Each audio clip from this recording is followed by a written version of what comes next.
네,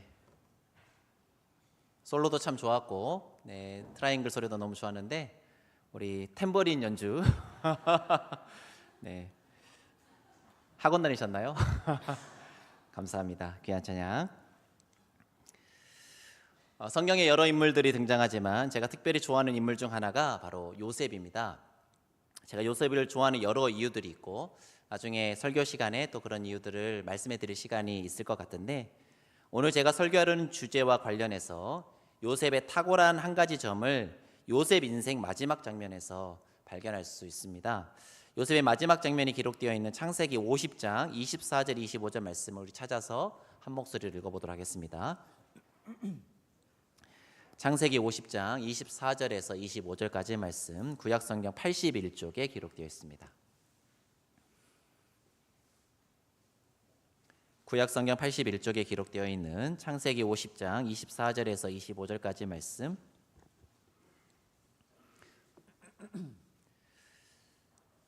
구약성경 81쪽 창세기 50장 24절에서 25절까지 말씀 찾으셨으면 우리 한 목소리로 함께 읽겠습니다. 시작. 요셉이 그의 형제들에게 이르되 나는 죽을 것이나 하나님이 당신들을 돌보시고 당신들을 이 땅에서 인도하여 내사 아브라함과 이삭과 야곱에게 맹세하신 땅에 이르게 하시리라 하고, 요셉이 또 이스라엘 자손에게 맹세시켜 이르기를 하나님이 반드시 당신들을 돌보시리니 당신들은 여기서 내 해골을 메고 올라가겠다 하라 하였더라. 아멘. 자, 펜을 가지신 분들은 펜을 들어서 25절 제일 끝부분 여기서 내 해골을 메고 올라가겠다 하라, 거기 밑줄 한번 그어 보실까요? 여기서 내 해골을 메고 올라가겠다 하라, 거기 밑줄 한번 그어 보시겠습니다.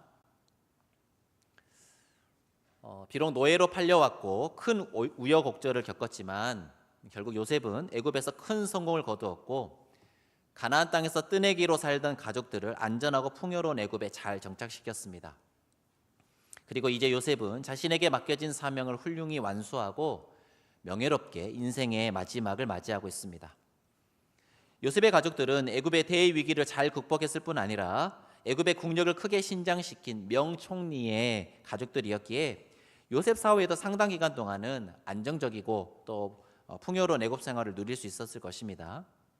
그런데 나는 죽을 것이나 라고 시작하는 요셉의 마지막 유언이 의미심장합니다.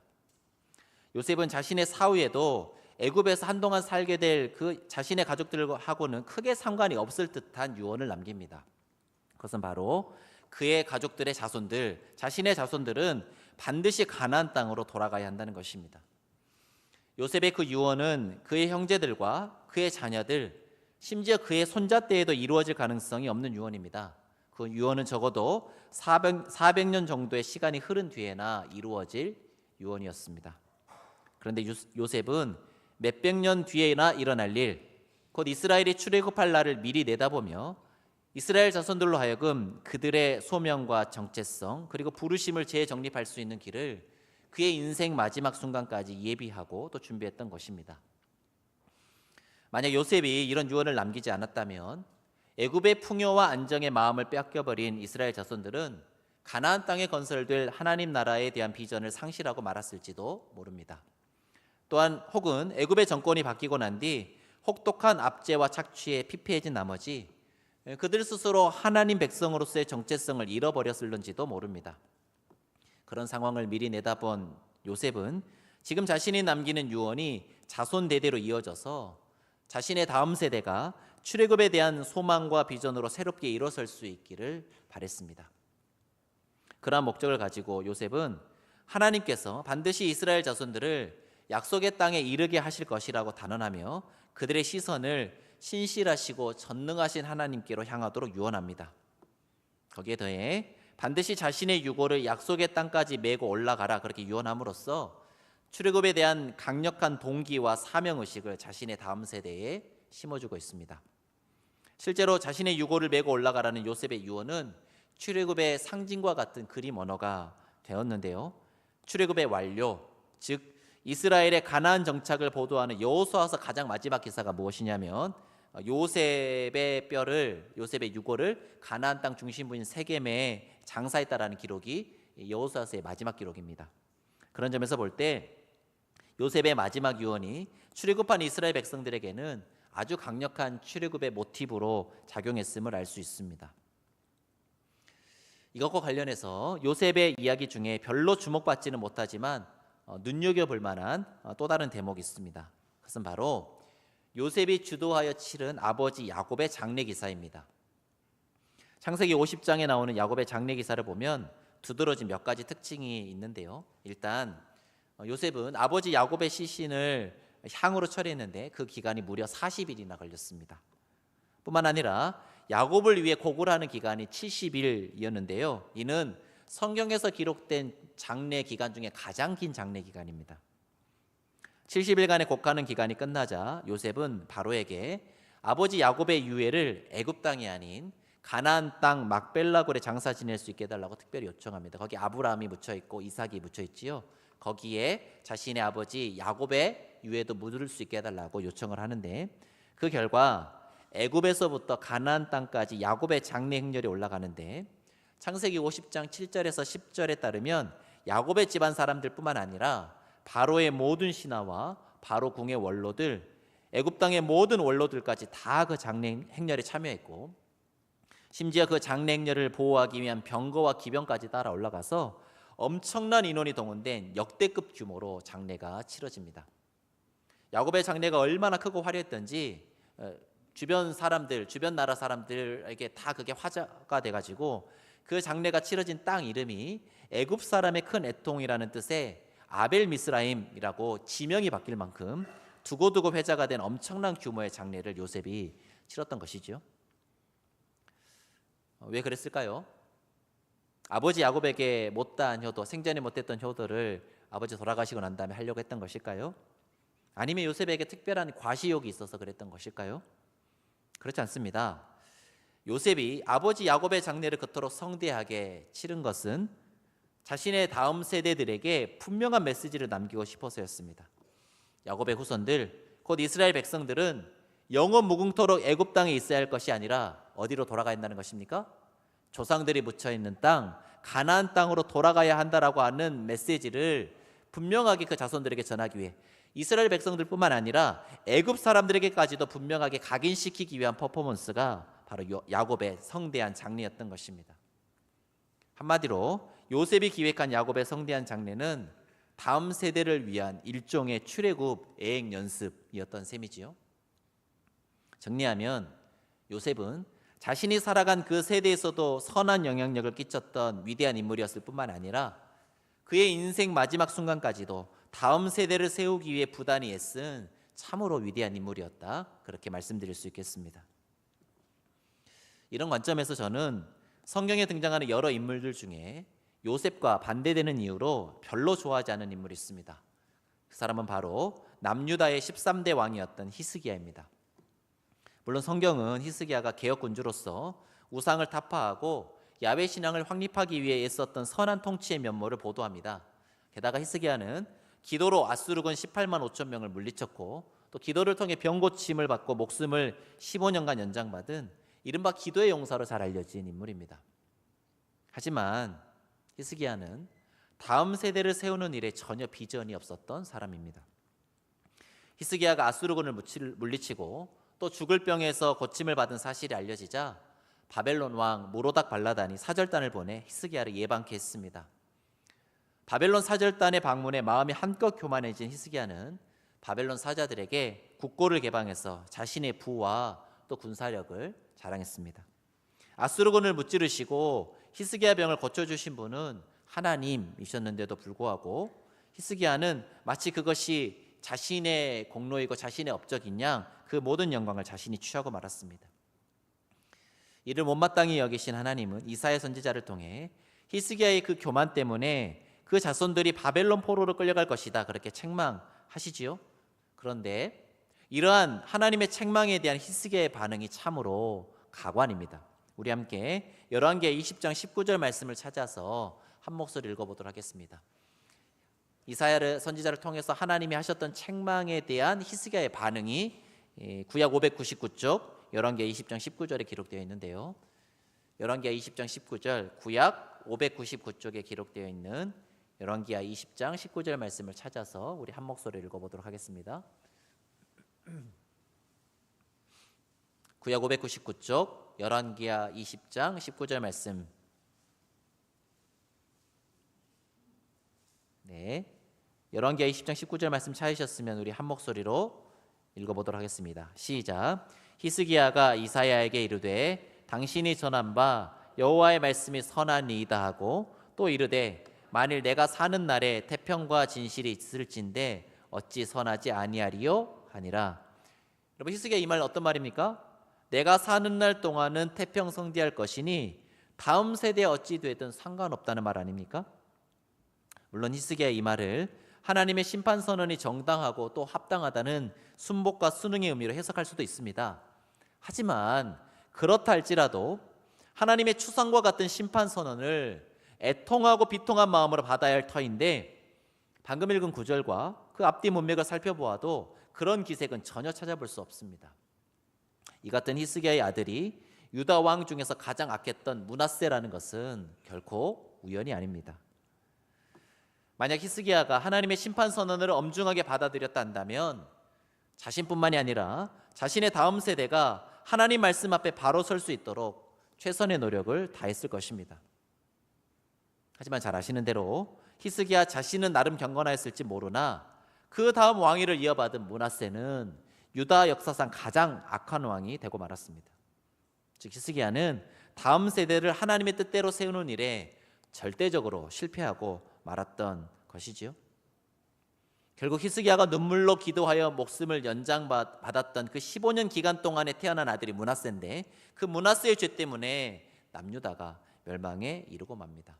그런 거 생각하면 15년 목숨 연장받은 거 히스기야 개인에게는 좋은 일이었을지 모르나 이스라엘 나라를 생각했을 때는 멸망으로 걸어가는 15년이 되었던 것이죠. 저는 이 장면이 성경을 읽으면서 만나게 되는 가장 안타까운 장면 중에 하나라고 생각합니다. 오늘 우리가 읽은 본문에서도 히스기야처럼 다음 세대를 바르게 세우지 못한 참으로 안타까운 기성세대를 만나게 됩니다. 어린이 주일로 지키고 있는 오늘 우리에게 주신 본문의 말씀 살펴보면서 혹여 그 기성세대의 모습이 우리의 모습은 아닐는지 우리의 현 주소를 뒤돌아보고 우리 다음 세대를 믿음으로 세우기 위해 우리가 감당해야 할 일이 무엇일지 우리 함께 은혜를 나누는 시간을 갖고자 합니다. 오늘 본문 한 번 더 읽고 구체적으로 말씀 나누면 좋겠다 싶습니다. 우리 함께 오늘 본문 사사기 2장 6절에서 9절 말씀을 한 번 더 한 목소리를 읽어보겠습니다. 사사기 2장 6절에서 9절 시작. 전에 여호수아가 백성을 보내매 이스라엘 자손이 각기 그들의 기업으로 가서 땅을 차지하였고, 백성이 여호수아가 사는 날 동안과 여호수아 뒤에 생존한 장로들 곧 여호와께서 이스라엘을 위하여 행하신 모든 큰 일을 본 자들이 사는 날 동안에 여호와를 섬겼더라. 여호와의 종 눈의 아들 여호수아가 110세에 죽음에 무리가 그의 기업의 경내 에브라임 산지 가스산 북쪽 딥낫 헤레스에 장사하였고. 여러분, 방금 읽은 이 본문과 똑같은 내용을 담고 있는 본문이 어디 나오냐면 여호수아 24장 29절에서 31절에 이 본문과 동일한 내용을 담고 있는 본문이 기록되어 있는데요. 우리 함께 여호수아 24장 29절에서 31절 말씀도 찾아서 한 목소리를 읽어보겠습니다. 조금 앞으로 넘기시면 구약 358쪽에 여호수아 24장 29절에서 31절 한 두세 장 정도 앞으로 넘기시면 나오지요. 여호수아 24장 29절에서 31절 구약 358쪽에 기록되어 있는 여호수아 24장 29절에서 31절까지의 말씀을 우리 한 목소리 읽어보겠습니다. 시작. 이일 후에 여호와의 종 눈의 아들 여호수아가 110세에 죽음에 그들이 그를 그의 기업의 경내 딥낫세라에 장사했으니 딥낫세라는 에브라임 산지 가스산 북쪽이었더라. 이스라엘이 여호수아가 사는 날 동안과 여호수아 뒤에 생존한 장로들 곧 여호와께서 이스라엘을 위하여 행하신 모든 일을 아는 자들이 사는 날 동안 여호와를 섬겼더라. 아멘. 여러분, 방금 읽어보신 것과 같이 오늘 보면 사사기 2장 6절에서 9절 말씀과 여호수아 24장 29절에서 31절 말씀 동일한 내용을 기록하고 있는 단락들인데요. 그런데 조금 자세히 보시면 같은 내용을 담고 있는 단락임에도 불구하고 두 단락의 차이점이 존재합니다. 혹시 차이점 무엇인지 찾으셨습니까? 제가 차이점을 PPT 화면으로 준비해 왔는데 우리 PPT 한번 띄워주시죠. 자, 여호수아 기사, 여호수아 24장 29절에서 31절 기사의 순서를 보면 이렇게 되어 있습니다. 29절 30절에 여호수아의 죽음에 대한 기사가 나옵니다. 이걸 A라고 해보겠습니다. 그리고 난 다음에 여호수아와 또 여호수아와 함께했던 그 장로들이 생존해 있는 그 사는 날 동안에 이스라엘 백성들이 여호와를 섬겼다라는 기록이 31절에 기록되어 있습니다. 순서가 여호수아의 죽음 기사, 그리고 사는 날 동안 여호와를 섬겼더라, 이런 순서로 기록되어 있는데, 자, 오늘 본문이 사사기 2장 6절에서 9절 어떻게 되어 있는가? 사사기 이렇게 되어 있습니다. 6절 7절에 먼저 B가 나옵니다. 사는 날 동안 여호와를 섬겼더라라는 말이 먼저 나오고, 그리고 난 다음에 8절과 9절에 여호수아의 죽음에 대한 기사가 기록되어 있습니다. 순서가 바뀌었단 말이에요. A, B 되어 있는 순서가 B, A로 순서가 바뀌어서 사사기에서 기록하고 있더라 말이죠.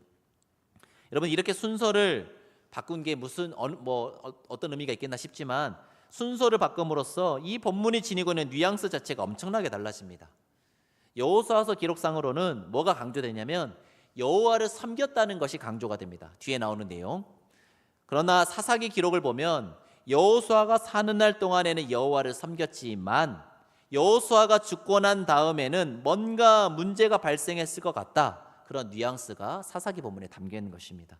여호수아 때까지는 좋았는데 그 다음에는 뭔가 안 좋은 일이 일어났다는 암시가 거기에 담겨 있는 것이죠. 이 본문을 통해 우리가 알 수 있는 것은 성경은 지도자를 그 시대와 동일시한다는 것입니다. 즉, 지도자가 죽으면 그 시대가 끝이 난다는 것이죠. 흔히 학자들은 여호수아부터 열왕기 하까지를 신명기 역사서라고 부르는데, 이것이 신명기 역사서의 중요한 특징 중에 하나입니다. 신명기 역사서가 어떻게 시작하는지를 살펴보면 이러한 신명기 역사 철학을 우리가 알 수 있는데요. PPT 두 번째 거 한번 띄워주시겠습니까? 네, 제가 신명기 역사서의 그 1장 1절을 전부 다 제가 가져왔습니다. 여호수아 1장 1절 뭐라고 되어 있습니까? 모세가 죽은 후에 라고 되어 있습니다. 모세가 죽은 후에, 한 지도자가 마감하고 난 다음에 새로운 시대가 열린 거죠. 사사기 1장 1절은 여호수아가 죽은 후에, 사무엘하 1장 1절은 사울이 죽은 후에, 열왕기상 1장 1절은 죽은 후에라는 기록은 나와 있지 않습니다만은 다윗 왕이 나이가 많아 늙었다, 이런 기록을 통해서 그렇다면 다윗 왕 뒤를 이어서 어떤 사람이 그 시대의 지도자가 될 것인가, 이런 내용이 이제 펼쳐지는 것이죠. 열왕기하 1장 1절 아합이 죽은 후에 이렇게 되어 있습니다. 화면 전환해 주셔도 좋겠습니다. 살펴본 바와 같이 신명기 역사서에서는 그 시대를 이끌어간 지도자의 죽음과 함께 한 시대가 종결됨을 보여줍니다. 즉, 한 시대와 그 시대의 지도자를 동일시할 만큼 지도자, 곧 한 사람의 중요성을 부각시키고 있습니다. 성도 여러분, 예나 지금이나 하나님이 일하시는 방법은 그 시대를 향한 하나님의 마음을 자신의 사명으로 품은 한 사람을 통해서입니다. 모든 시대를 막론하고 하나님의 최우선적인 관심은 그 시대를 변화시킬 수 있는 한 사람에게 있습니다. 따라서 다음 세대를 세우는 데 있어서 가장 중요한 것이 있다면 그것은 바로 한 시대를 책임질 수 있는 지도자, 곧 하나님의 마음을 품고 하나님과 동행하며 하나님의 뜻을 위해 기꺼이 자신의 모든 삶을 헌신할 수 있는 바로 그 한 사람을 양성하는 것입니다. 아쉽게도 여호수아 세대는 이러한 일을 감당하지 못했습니다. 여호수아가 훌륭한 지도자이긴 하지만 여호수아의 리더십에서 가장 아쉬운 부분은 다음 세대를 책임지고 갈 차기 리더십을 세우지 못했다는 것입니다. 그 결과가 오늘 본문 10절에 기록되어 있는데요. 우리 함께 오늘 본문 사사기 2장 10절 말씀을 한 목소리 읽어보도록 하겠습니다. 사사기 2장 10절 말씀입니다.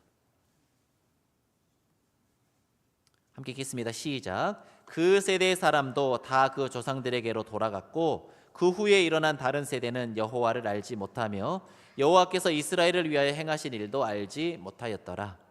펜을 가지신 분들은 펜을 들어서 10절 첫머리에 있는 그 세대, 거기에 밑줄 한번 그어보실까요? 그 세대. 그리고 난 다음에 중간쯤에 나오는 다른 세대, 거기에도 밑줄 그어보시겠습니다. 다른 세대. 성도 여러분, 제가 질문 하나 드리겠습니다. 여러분, 그 세대 다음에는 어떤 세대가 와야 할까요? 여러분, 질문에 답이 있습니다. 그 세대 다음에는 어떤 세대가 와야 할까요? 네, 다음 세대가 와야 합니다. 그런데 오늘 본문은 하나님을 경외하고 섬기던 여호수아 시대가 저물고 나니까 그 신앙과 전통을 이어받은 다음 세대가 온 것이 아니라 그 세대와는 전혀 다른, 그 세대와 단절된 다른 세대가 왔다고 기록하고 있습니다. 마땅히 다음 세대가 되었어야 할 자녀 세대가 다른 세대가 되어버린 이유는 무엇일까요? 첫 번째 이유는 그 세대, 곧 여호수아 세대가 그 자녀 세대에게 하나님의 말씀을 제대로 가르치지 않았기 때문입니다. 하나님께서 이스라엘을 가나안 땅에 들여보내시면서 가장 강조했던 것이 무엇이냐면 바로 자녀들에게 부지런히 말씀을 가르쳐야 한다는 것이었습니다. 가나안 땅을 목전에 둔 이스라엘 향한 고별 설교가 바로 우리가 새벽 기도 시간에 계속 살펴보았던 신명기인데요. 이 신명기를 통해 하나님은 가나안 땅에서 살아갈 이스라엘 백성들에게 그 무엇보다 다음 세대를 위한, 다음 세대를 향한 말씀 교육을 강조하고 계십니다. 만약 자녀 세대에 대한 말씀 교육이 제대로 이루어지지 않으면 그 자녀 세대들이 반드시 음란하고 타락한 가나안 문화에 젖어들어서 하나님으로부터 돌아설 것을 아셨기 때문입니다. 여러분, 신명기 주제 말씀이 신명기 6장 4절 5절에 나오는 쉐마 말씀인데요. 이 쉐마 말씀, 이스라엘 백성들이 평생을 가지고 가야 할 쉐마 말씀의 가장 중요한 강조점이 무엇인가? 신명기 6장 4절에서 7절 말씀 찾아볼까요? 구약 270쪽에 기록되어 있는 신명기 6장 4절에서 7절까지의 말씀을 마지막으로 찾아보도록 하겠습니다. 신명기 6장 4절에서 7절까지의 말씀, 구약 270쪽에 기록되어 있는 신명기 6장 4절에서 7절까지의 말씀. 신명기 6장 4절에서 7절 찾으셨으면 한 목소리 읽겠습니다. 시작. 이스라엘아 들으라. 우리 하나님 여호와는 오직 유일한 여호와이시니 너는 마음을 다하고 뜻을 다하고 힘을 다해 내 하나님 여호와를 사랑하라. 오늘 내가 내게 명하는 이 말씀을 너는 마음에 새기고 내 자녀에게 부지런히 가르치며 집에 앉았을 때에든지 길을 갈 때에든지 누워있을 때에든지 일어날 때에든지 이 말씀을 강론할 것이며. 펜을 가지신 분들은 펜을 들어서 7절 내 자녀에게 부지런히 가르치며, 거기에 밑줄 한번 그어보실까요? 내 자녀에게 부지런히 가르치며. 여러분, 쉐마 말씀 하나님을 사랑하라 그렇게 말씀하고 있는데요. 여러분, 하나님 사랑하십니까? 하나님 사랑하셔요? 한 번 더 질문 드리겠습니다. 하나님 어떻게 사랑하고 계십니까? 네, 물론 마음을 다하고 뜻을 다하고 힘을 다해 사랑하고 계시는군요. 감사합니다. 여러분, 그런데 방금 읽은 신명기 말씀에 따르면 하나님을 사랑하는 가장 좋은 방법은 하나님 말씀을 마음에 새기고 그 말씀 따라 살며 그 말씀을 자녀들에게 부지런히 가르치는 것입니다. 여러분, 그것이 하나님을 사랑하는 길이다. 쉐마 말씀을 이야기하고 있는 거죠. 다음 세대를 하나님 말씀으로 일으켜 세우는 것만큼 하나님께서 기뻐하시는 일도 없기 때문에 하나님은 나를 사랑하느냐? 그러면 자녀들에게 부지런히 말씀을 가르치라. 그렇게 우리에게 부탁하고 계시는 것입니다. 안타깝게도 여호수아 세대가 이 사역을 제대로 감당하지 못했기 때문에 다음 세대가 되어야 할 자녀 세대가 다른 세대가 되고 말았습니다. 물론 여호수아 세대도 할 말이 있을 것입니다. 우리 세대는 가나안 땅 정복과 분배에 온 힘을 기울이느라 자녀들 신앙교육에 크게 신경을 쓸 수 없었다, 그렇게 말입니다. 그러나 그러한 변명은 이해는 되지만 용납할 수는 없는 변명입니다. 왜냐하면 그 결과 그 자녀 세대는 하나님의 말씀에서 완전히 떠나버린 암흑 세대가 되고 말았기 때문입니다. 사랑하는 성도 여러분, 우리에게 주어진 가장 우선적인 사명이 있다면 그것은 우리 자녀 세대, 우리 다음 세대들에게 하나님의 말씀을 부지런히 가르치는 것입니다. 하나님의 말씀을 부지런히 가르치다는 것이 어떤 높은 성경적인 지식을 가지고 그 성경적 지식을 전달한다, 이런 의미이지 않습니다. 그것보다는 각 가정에서 또 여러 만남의 차원에서 하나님 이야기, 신앙과 관련된 이야기가 자연스럽게 흘러나오고 신앙에 대한 이야기들로 온 가족이 하나가 되는 것, 그것이 말씀을 부지런히 가르치는 것입니다. 여러분, 그런데 그렇기 위해서는 뭐가 바뀌어야 하냐면 우리의 관심사가 바뀌어야 합니다. 여러분, 우리의 관심이 다 있지 않는 주제, 여러분, 우리가 대화 식탁에 올리거나 그러지 않지 않아요. 화제 중심이 될 만한 것들은 다 우리 관심사에서 비롯된 것들인데 평소에 하나님에 대해서 무지하고 하나님의 뜻에 무관심하면서 하나님에 대한 이야기가 우리 가정의 중심이 될 가능성은 없습니다. 여러분, 생각해 보세요. 자녀들에게 주로 어떤 이야기 많이 하셨습니까? 공부 열심히 해라, 이런 이야기 제일 많이 하셨을 겁니다. 여러분, 우리의 관심이 하나님께 있지 않다면 우리 삶의 중요한 결정을 내리는 데 있어서 하나님이 기준이 될 가능성도 없단 말이죠. 이것이 바로 여호수아 세대를 이어받은 세대가 다음 세대가 아닌 다른 세대가 되어버린 두 번째 이유입니다. 여호수아 세대를 이어받은 자녀 세대가 다음 세대가 아닌 다른 세대가 되어버린 이유는 그 세대가 자녀 세대에게 삶의 분명한 우선순위를 보여주지 못했기 때문입니다. 그들은 가나안 땅에 적응해야 했습니다. 전쟁하고 땅을 분배하고 또 그곳에서 먹고 살기 위해 농사를 지어야 했습니다. 이래저래 삶에 지친 그들은 현실을 신앙으로 극복하려 하기보다는 현실과 타협하는 쪽을 선택했습니다.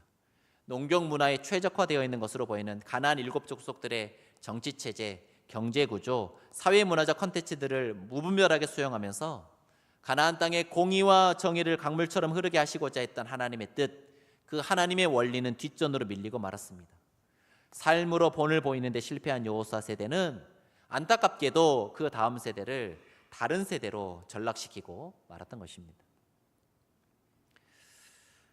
초등학교 교장 선생님을 역임하신 김영주 작가가 글을 쓰고 이경은 작가가 그림을 그린 본대로 따라쟁이라고 하는 아이들 책이 있는데요. 이 책 내용 조금 제가 소개해 드리겠습니다. 어느 학교에 본대로 또 들은 대로 따라해야 하는 따라쟁이가 있었답니다. 어느 날 선생님이 이제 숙제를 내준 거죠. 집에 가서 자기가 겪은 일 본대로 들은 대로 잘 알아와라. 자세히 들어보는 게 중요하다. 이제 그런 숙제를 내줬습니다. 한참을 이제 따라쟁이가 이제 학교에서 끝나고 가고 있는데 말다툼을 하고 있는 두 아이가 있었답니다. 이렇게 한 아이가 메롱 쌤통이다. 그러니까 다른 아이가 메롱 너나 쌤통이셔. 뭐라고 따라했을까요? 메롱 쌤통이다. 메롱 쌤통이셔. 이제 이거를 따라한 겁니다. 이제 학원에 갔습니다. 학원 선생님이 숙제 검사를 하고 있었는데 옆 친구에게 물었죠. 영민이 숙제 잘했니? 당근이죠. 따라쟁이가 뭘 따라했을까요? 당근이죠를 따라했습니다. 학원 끝나고 난 다음에 이제 지나가다 시장통 근처를 지나가는데 뻥튀기 할아버지가 있었습니다. 뻥튀기 할아버지가 외친 거죠. 뻥튀기 뻥이요. 그렇게 외쳤습니다. 그 옆에 옷가게 아저씨가 이렇게 외치고 있었습니다. 골라 10장에 1,000원. 집에 들어와서 가방을 던져놓고 텔레비전을 켰습니다. 로봇대장 태권동자가 시작하는 노래가 나왔답니다. 정의 이름으로 너를 심판한다. 로봇 태권동자 뭐 이렇게 나왔답니다. 그리고 이제 끝무렵에 악당이 늘 그렇듯이 악당이 패하고 돌아가면서 이렇게 이야기를 했대요. 100년 뒤에 다시 돌아오마. 다음날 학교에 갔습니다. 그날따라 선생님이 지각을 해서 막 급하게 달려오시다가 꽈당하고 넘어지셨답니다. 따라쟁이가 뭐라고 했을까요? 어떻게 잘 아셔요? 메롱 쌤통이다. 메롱 쌤통이셔. 선생님이 이제 막 꼭 화를 참고 이제 올라가셔서 숙제 꺼내봐라. 숙제 다 했니? 당근이죠. 그래? 그러면 숙제 다 꺼내봐. 뻥튀기 뻥이요. 다들 조용히 해. 수학 숙제, 국어 숙제, 영어 숙제 다 꺼내봐. 골라 10장에 1,000원. 너 지금 선생님 놀리는 거지? 오늘은 절대로 용서 못해. 뭐라고 했을까요? 정의의 이름으로 너를 심판한다. 로봇 태권동자 우. 선생님 화가 나서 너 나가. 가방 싸서 교실에서 나가. 따라쟁이 교실 문을 나서면서 한 번 더 따라했는데 뭐라고 했을까요? 100년 뒤에 다시 돌아오마. 사랑하는 성도 여러분, 우리의 모든 자녀들은 다 본대로 들은 대로 따라하는 따라쟁이들입니다. 따라서 우리가 어떤 기준을 가지고 어떤 모습으로 살고 있는지가 30년 뒤 우리 자녀들, 우리 다음 세대 모습이라고 생각하셔도 무방합니다. 내가 어디에 우선순위를 두고 살아가고 있는가? 내 삶의 기준을 어디에 맞추고 살아가고 있는가? 나의 그 우선순위가 내 자녀의 우선순위가 될 것이며 우리 삶의 기준이 우리 다음 세대들의 삶의 기준이 될 것입니다. 말씀을 맺겠습니다. 제가 어느 날 새벽기도 인도를 마치고 내려가서 제가 앉아 기도하는 자리에서 기도하고 있었는데 제 안에 이런 마음이 들었어요. 이모저모 참 부족한 게 많은데 저를 참 좋은 한강교회 보내주셔서 또 부족하나마 한강교회 성도님들 행복하게 신앙생활하는 일에 저를 사용하고 계시다 이런 생각이 들어서 제가 앉아서 하나님께 감사 기도를 드리고 있었는데 그때 하나님이 저에게 이런 마음을 주신 것 같았어요. 인성아, 너에게 참 알맞는 좋은 교회 잘 왔지? 내가 너를 잘 보냈지? 이런 마음을 하나님이 저에게 주신 것 같아서 참 감사하고 행복하게 그날 새벽에 기도하고 돌아갔던 기억이 있습니다. 사랑하는 성도 여러분, 참 좋은 한강교회 부임해서 행복하게 목회할 수 있어서 제 안에 감사한 마음이 가득합니다. 한강교회 지금도 참 좋은 교회입니다. 하지만 저는 한강교회가 지금만 좋은 교회로 끝나기를 원하지 않습니다. 20년 뒤, 30년 뒤 제가 목회 그만두고 그 다음 목사님 오셔서 목회하시는 그때가 더 좋은 교회가 되기를 원합니다. 그런데 그러기 위해서는 우리 자녀 세대가 다른 세대가 아닌 다음 세대로 세워져야 합니다. 우리 다음 세대가 우리보다 더 믿음으로 굳건하게 세워져서 더 큰 하나님의 일을 감당하는 위대한 부흥의 세대로 일어설 수 있게 해달라고 새벽마다 간절히 기도하고 있습니다. 오늘 어린이 주일을 맞이해서 교육자들과 교사들이 최선을 다해 우리 자녀들을 위한 한마음 축제를 정성껏 준비했습니다. 우리 다음 세대를 믿음의 세대로 세우기 위해 교회 학교 구석구석에서 고군분투하고 계시는 우리 모든 교사분들에게 하나님의 위로와 은혜가 충만히 넘치기를 바랍니다. 더불어 오늘 이 자리에서 함께 예배하시는 모든 분들, 지금 교사들은 다 밑에 내려가 계실 거 아니에요? 여러분들 우리 교사들 만나시면 많이 격려해 주시고 따뜻한 말 해주시고 또 기도해 주시면 감사하겠고, 또 가능하시다면 다음 세대를 믿음으로 세우는 이 귀한 교사 직분에 또 많은 분들 지원해 주시면 감사하겠습니다.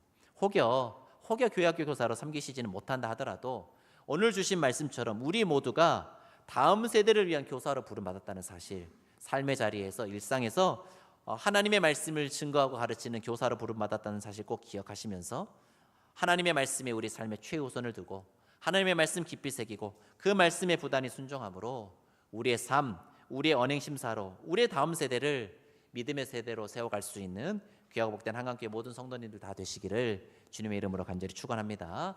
시간 말씀 생각하시면서 함께 찬양하고 기도하는 시간 가질 텐데, 보리라 우리 오늘 눈물로라고 하는 찬양을 준비했습니다. 혹시 가사 띄워주실 수 있겠습니까? 네, 우리 오늘 눈물로 한 알의 씨앗을 심는다. 꿈꿀 수 없어 무너진 가슴에 저들의 푸른 꿈이 다시 돋아나도록. 여러분, 우리 다음 세대가 어렵다고들 이야기합니다. 청년 세대, 그 다음 세대가 다들 어렵다고들 이야기합니다. 하지만 우리가 눈물로 한 알의 씨앗을 심을 때 그래 무너진 그들의 가슴에 푸른 꿈이 돋아날 것입니다. 우리 함께 땀 흘려 소망의 길을 만든다. 내일로 가는 길을 찾지 못했던 저들 노래하며 달려갈 그 길, 우리가 그렇게 눈물로 한 알의 씨앗을 심고 땀 흘려 소망의 길을 만들 때 마침내 그날에 우리 함께 보리라. 새벽 이슬 같은 저들 일어나서 뜨거운 가슴 사랑의 손을 가지고 이 어두운 땅을 치유하며 행진하는 그 놀라운 부흥의 세대를 우리가 목도하게 될 것입니다. 오래 황폐하였던 이 땅 어디서나 순결한 꽃들 피어나고 푸른 의의 나무가 가득한 세상 우리 함께 볼 수 있도록 우리 다음 세대를 믿음의 세대로 세워주옵소서. 우리의 다음 세대들에게 본을 보일 수 있는 참으로 하나님의 말씀에 붙들린 기성세대 되게 하여 주옵소서. 우리 결단하는 마음으로 가사 생각하시면서 말씀 생각하시면서 함께 찬양하도록 하겠습니다. 우리 오늘 눈물로, 우리 오늘 눈물로 한 알의 씨앗을 심는다. 꿈꿀 수 없어 무너진 가슴에 저들의 푸른 꿈 다시 돋아나도록 우리 함께 땀 흘려 소망의 길을 만든다. 내일로 가는 길을 찾지 못했던 저들 노래하며 우리 한 번 더 찬양합시다. 우리 오늘 눈물로 한 알의 씨앗을 심는다. 우리 오늘 눈물로 한 알의 씨앗을 심는다.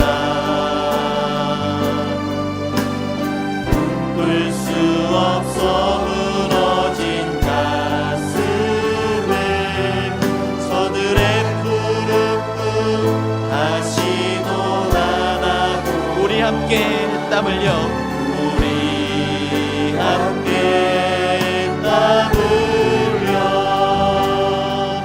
소망의 길을 만든다.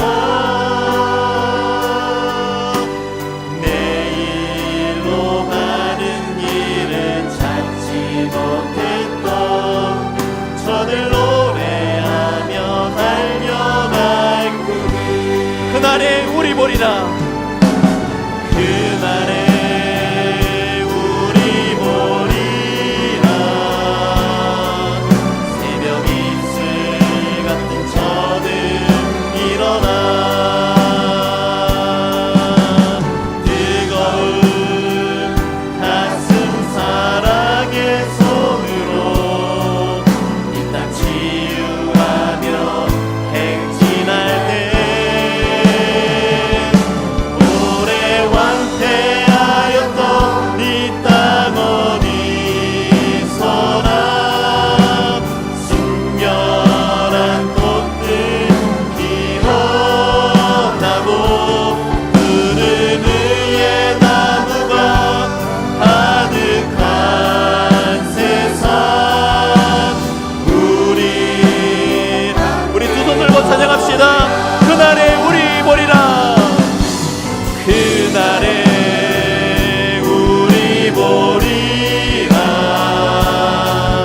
새벽 이슬 같은 저들 일어나. 뜨거운 가슴 사랑의 손으로 일단 치유하며 행진할 때 오래 황폐하였던 이 땅 어디서나 순결한 꽃들 피어나고 푸른 의의 나무가 가득한 세상. 우리 결단한 마음으로 오래 왕패했던 이 땅 어디서나 오래 왕패하였던 이 땅 어디서나 순결한 꽃들 피어나고 푸른 의의 나무가 가득한 세상. 우리 함께 오리라. 이 시간 말씀 생각하시면서 함께 기도하는 시간 갖겠습니다. 오늘 말씀을 통해 마땅히 다음 세대가 되어야 할 자녀 세대가 다른 세대가 되어버린 안타까운 장면 살펴보았는데, 하나님 우리 자녀 세대를 다른 세대가 아닌 다음 세대로 세우는 귀하고 복된 일에 우리의 우선순위를 둘 수 있는 거룩한 부모 세대 되게 하여 주옵소서. 하나님의 말씀을 삶의 최우선으로 두고 살아가므로 우리 다음 세대를 하나님의 말씀으로 세워갈 수 있는 우리 모두가 되게 하여 주옵소서. 그래, 한강교회가 지금도 참 좋은 교회지만 20년 뒤, 30년 뒤, 50년 뒤 더 아름답게 빛나는 교회가 될 수 있도록 한강교회 다음 세대를 말씀의 반석에 온전히 세워 주옵소서.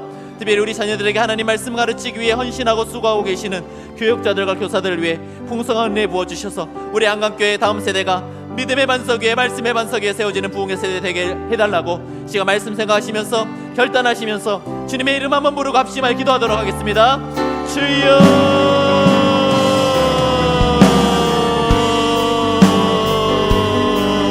하나님 마땅히 다음 세대가 되어야 할 자녀 세대가 다른 세대가 되어버리고 하나님 타락해버리고 어두워져버린 시대의 역사를 하나님 우리가 살펴보았습니다. 하나님 우리 세대가 그런 세대가 되지 않을까 하나님 우리 마음 가운데 하나님 그런 두려움이 있습니다.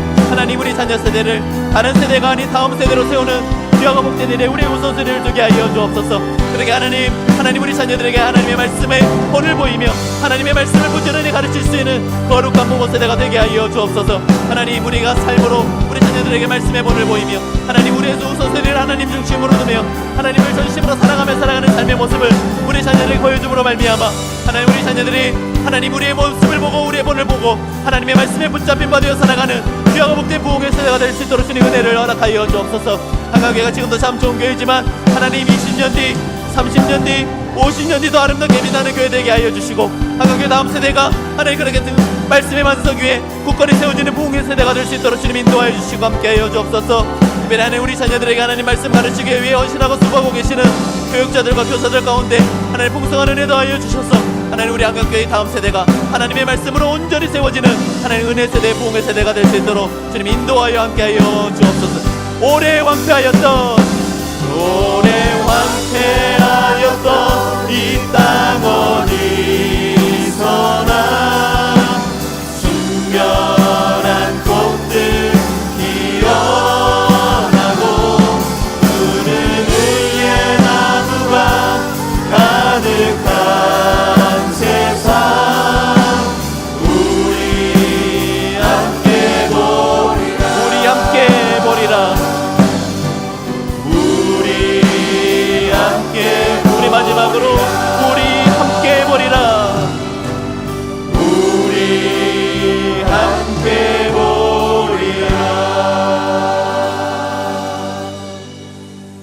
천지를 창조하신 권능의 말씀을 우리에게 찾아오신 거룩하신 하나님, 오늘 말씀을 통하여 다음 세대를 향한 하나님의 마음을 알게 하여 주시고 우리 세대가 마땅히 감당해야 할 일을 깨닫게 하시니 감사와 찬양을 드립니다. 우리 자녀 세대를 다른 세대가 아닌 다음 세대로 세우는 귀하고 복된 일에 우리의 우선순위를 둘 수 있는 한강교회 모든 성도들을 다 되게 하여 주옵소서. 하나님의 말씀을 삶의 최우선으로 두고 살아가므로 우리 다음 세대를 하나님의 말씀으로 세워갈 수 있는 우리 모두가 되게 하여 주옵소서. 그래 한강교회가 지금도 참 좋은 교회이지만 20년 뒤, 30년 뒤, 50년 뒤 더 아름답게 빛나는 교회가 되도록 한강교회 다음 세대를 믿음의 세대, 부흥의 세대로 온전히 세워 주옵소서. 특별히 다음 세대를 믿음으로 세우는 가장 귀한 일에 자신의 삶을 헌신하고 있는 교사들을 기억하여 주셔서 하늘의 지혜와 은혜를 부어주시고 맡겨진 귀한 영혼들을 주의 뜻대로 잘 양육할 수 있도록 성령 충만 또한 부어 주옵소서. 감사와 찬양을 드리며 이제는 우리 주 예수 그리스도의 은혜와 아버지 하나님의 다음 없으신 사랑하심과 성령 하나님의 교통하심이 오늘 주신 말씀 따라 하나님의 말씀을 삶의 최우선에 두고 하나님 말씀에 부단히 순종하며 그 말씀을 자녀들에게 부지런히 가르침으로 우리 다음 세대를 믿음에 세대로 세워가기로 결단하는 한강교회 모든 성도들 머리 위에, 특별히 교사들의 헌신과 수고 위에, 또 한강교회 교회학교와 다음 세대 위에 이제로부터 영원까지 함께 하시길 간절히 축원하옵나이다. 아멘.